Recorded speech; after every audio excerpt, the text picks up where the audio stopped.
एवढा पाऊस येत आहे ना, वातावरण चेंज झाले आणि बघा इकडे सगळा पाऊस आहे.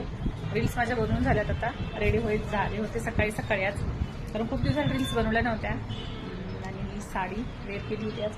आणि वातावरण म्हणाल तर खरंच खूप छान झाले, पाऊस मस्त येत आहे आणि थंडी म्हणाल तर खूप वाजत आहे आमच्याकडे, कारण आता सगळीकडेच पाऊस आहे सध्या तरी चालू. तर चला, हे काय प्रत्येक ठिकाणीच आहे बघा, अजूनही आमच्याकडे आहे ना रिमझिम रिमझिम पाऊस आहे, दिसत असेल तुम्हाला पाठीमध्ये. हे बघा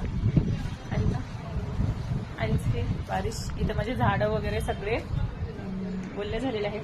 मनी प्लांट म्हणाल तर माझा खूप म्हणजे काय खूप भारी आला. हे बघा मनी प्लांट, कोरफड, हे सगळे झाडं खूप छान आलेले आहेत माझे आणि हिरवेगार झालेत, मस्त वाटत आहे. तर चला आता हे पसारा काढायची बारी आहे, कारण हे दिवसभर घालून